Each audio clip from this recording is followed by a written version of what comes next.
बिहार में शराबबंदी है, फिर भी शख्स नशे में है और इनका नशा कुछ अलग है। शख्स किसी परिचय के मोहताज नहीं है, चेहरा देखते ही पहचान जाएंगे है कौन। सर, गोर लगे छियो। ये नशा लगा कब से आपको सर, समाज सेवा का? बचपन से,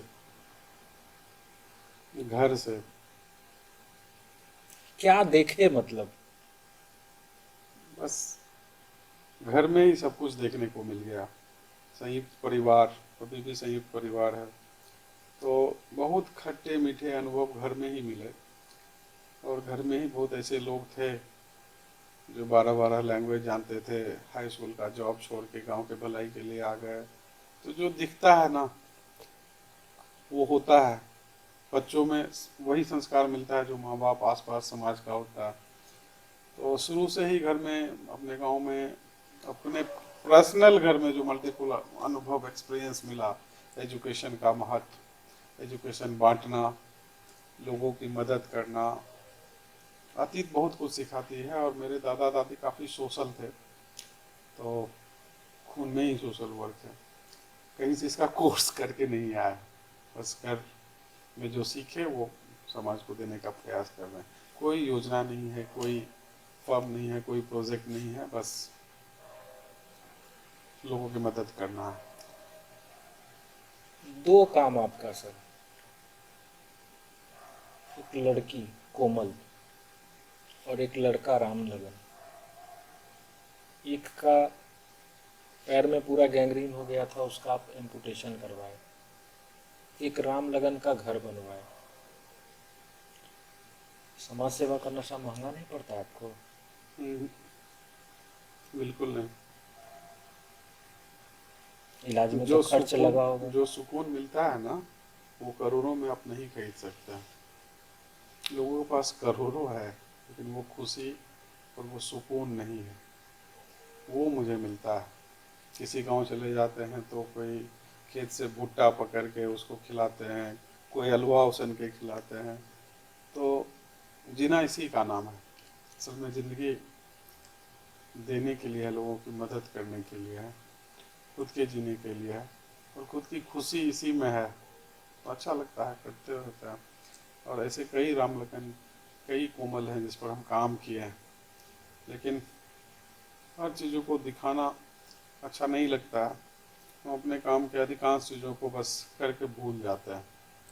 उसमें बहुत मज़ा है, अच्छा लगता है। ये जो पैसा खर्च करते हैं आप सर, घर से सपोर्ट मिलता है? पैसा खर्च कहाँ हो रहा है? किसी किसी गिरे का को। आप घर बनवा दे रहे हैं, किसी का पैर का एम्पुटेशन का इलाज कर रहे हैं और कह रहे हैं कि पैसा खर्च नहीं होता है। डॉक्टर हैं, पिताजी डॉक्टर, भाई लोग डॉक्टर। तो डॉक्टर की अमूमन जो स्थिति होती है, वो पॉकेट खर्च जिस रूप में करते हैं, हम उस रूप में ना करके हम इस रूप में करते हैं कि हम लोगों की मदद करने में अपना पॉकेट खर्च, ऐसा नहीं है कि हम अपना घर बेच के, अपना गाड़ी बेच के लोगों की मदद करते हैं। हम लोगों की मदद इस रूप में करते हैं कि हम पॉकेट मनी से ये करते हैं अपने पर्सनल इंटरेस्ट के लिए, उन चीज़ों को बचा के रखते हैं, और उन चीज़ों से जो शेयर बन पड़ता है वो करते हैं। और पैसे से बदलाव नहीं होता और पैसे का खर्च नहीं होता, मिनिमम कॉस्ट अवेयरनेस पे काम कर रहा है। बहुत सुकून मिलता है, बहुत। अगर हमारे काम को हमारा समाज समझ ले, और हमारा समाज 1 मिनट और 1 रुपए का सहयोग करे, तो ये काम जो हम अकेले या हमारे कुछ टीम कर रहे हैं, गुणात्मक रूप से बढ़ेगा और एक ऐसा बदलाव दिखेगा, समाज को भी सुकून मिलेगा और समझ में आएगा कि क्यों जरूरी है। भविष्य में सर ईमानदार रहिएगा ना आप? ईमानदारी डीएनए में है, और वो कि कभी समाज खत्म नहीं सेवा होगा। से ट्रैक चेंज हो जाएगा आपका? सवाल ही नहीं है।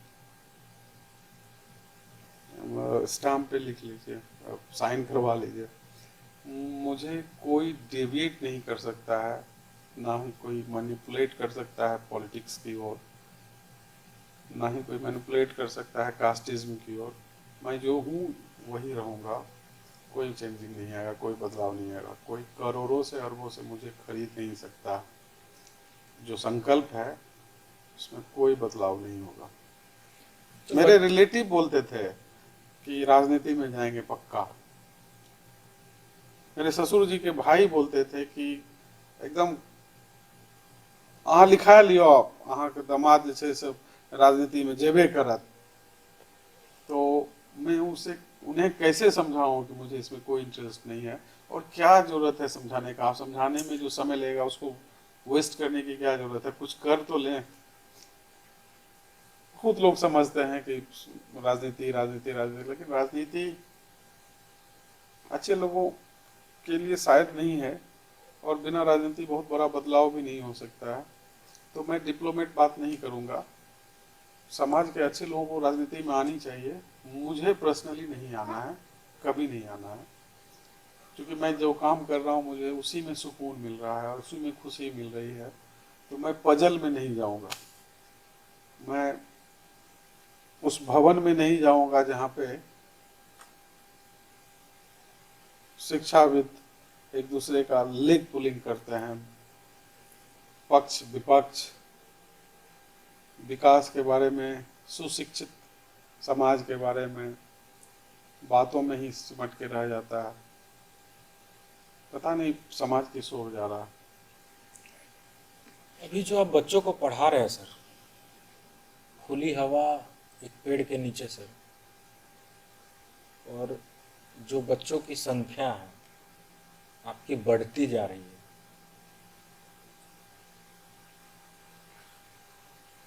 उसको कुछ बेहतर करेंगे कि उसी खुली हवा में पढ़ाने का आपका नहीं, मेरा एक ड्रीम जरिया है, जारी एक रहेगा? गुरुकुल का एक सपना है कि एक गुरुकुल, ऐसा गुरुकुल हो बिहार में, किसी भी विधा में, वो नेशनल और इंटरनेशनल लेवल में। अगर आपको कृषि करना है तो वो बेहतर तरीके से, मतलब बच्चों को उसके इंटरेस्ट में उसको आगे बढ़ाना है। पेरेंट्स का आजकल फोर्स होता है कि आसपास का बच्चा जो है डॉक्टर बना है, तुमको भी डॉक्टर बनना है, लेकिन बच्चों का इंटरेस्ट डॉक्टरी में नहीं है, उसका इंटरेस्ट किसी और चीज़ में है। तो बच्चों को फोर्स नहीं करना। हाँ ठीक है, बच्चों की मेच्योरिटी नहीं है, वो देख लिया टीवी पे आईएएस बनना है तो आईएएस बनना है। मेरा मानना है कि लाइफ में कुछ भी करने के लिए ना, एम हमेशा बड़ा होना चाहिए। Small aim is always crime. हमेशा बड़ा सोचना चाहिए और प्रयास छोटे छोटे स्तर से। गांव में देखे हैं मेरे कई ब्यूरोक्रेट्स हैं जो गांव में रह के पढ़ाई करके आगे निकले हैं। तो प्रेशर फ्री लाइफ हम चाहते हैं कि समाज में हर विधा के लोगों को आगे बढ़ने का मौका मिलना चाहिए। कोई खेल में आगे बढ़ना चाहता है तो उसे आगे बढ़ाने में हेल्प करनी चाहिए। कोई पेंटिंग में कर रहा है तो पेंटिंग में, किसी जिस विधा में जाए उसको उसी में उसको एक माध्यम बन के आप बेहतर काम कर सकते हैं। मतलब बच्चों को खुला हवा, खुला पेड़ नहीं, गुरुकुल का छत भी उनको मिलेगा। बिल्कुल। सिर्फ बोल रहे हैं कि पूरा भी करेंगे?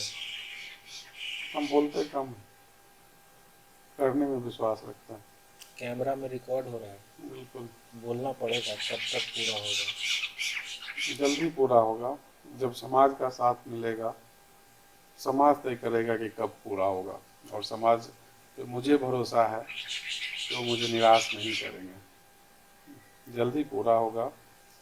एक ऐसे गुरुकुल जहाँ पे हर कुछ ऑर्गेनिक हो, मोबाइल नहीं होगा, बच्चे बचपन से ही साइंटिस्ट बनने का प्रयास करेंगे, खोजी बच्चे होंगे, नयापन आएगा, कुछ ना कुछ अभाव में कुछ नया रिसर्च करके दिखाएगा। वैसा गुरुकुल सपना है और वो पूरा होगा। आप तो मरीजों को सर अपना 100% बेस्ट दे रहे हैं, इलाज उनका सस्ता कर रहे हैं, लेकिन मरीज का बहुत सारा ऐसा पार्ट्स होता है, जैसे सीटी स्कैन हो गया, एमआरआई हो गया, ब्लड कलेक्शन हो गया, अल्ट्रासाउंड हो गया, वगैरह वगैरह बहुत सारे जांच होते हैं। प्रिस्क्रिप्शन पे जब आप लिखते हैं, आपका फीस सस्ता है वो महंगा हो जा रहा है, वो कब तक सस्ता कर पाइएगा? अब होना शुरू हो गया है। अभी खान सर एक शुरुआत किए हैं 25 रुपये में, 10 रुपये में, जो 6-6 हज़ार का होता है। मेरा मानना है ना कि उसकी ज़रूरत ही ना पड़े, क्योंकि मुझे पता है नाड़ी परीक्षण करके कि आपको क्या ज़रूरत है। जहाँ पे एकदम निहायती ज़रूरत है वहाँ ठीक है, लेकिन उस जांच के बाद भी वही चीज़ मुझे ट्रीट करना है तो मैं वो डायरेक्ट ट्रीट ही करूँ। आज ज़रूरत है बेहतर काउंसलिंग का। आज ज़रूरत है कि लोगों को उस जांच तक पहुँचे ही नहीं, उस पर हेल्थ अवेयरनेस पे काम होना चाहिए कि आप हॉस्पिटल जाते किस वजह से हैं, उस वजह को ख़त्म करना है, आप बीमार ही नहीं पड़े। उस पर हम सोशल मीडिया पे छोटा छोटा टिप्स देते हैं स्वास्थ्य रहने के लिए। बीमार पड़ेंगे तो ट्रीटमेंट करवाएंगे, किसी भी पैसे करवाएं, आप बीमार ही ना पड़े उस पर हम काम कर रहे हैं। जिस वजह से लोग बीमार पड़ते हैं उस वजह को लोगों को बताना चाहते हैं कि वजह ये है, इस वजह को ख़त्म कीजिए, नहीं तो ट्रीटमेंट चलता रहेगा। सर का समय बहुत कीमती है, सर अपना समय दिए, और समाज के लिए कुछ मैसेज सर? बस लोगों की मदद करना ना छोड़ें।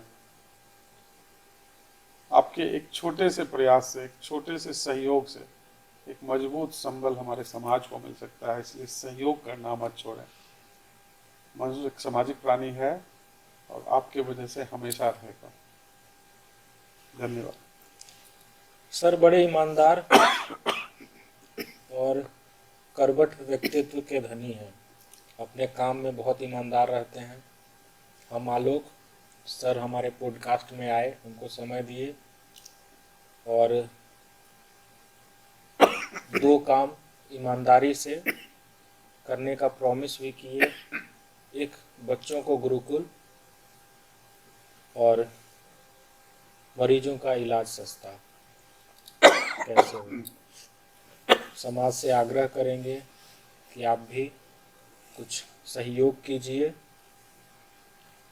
ठीक है, धन्यवाद। हम आलोक।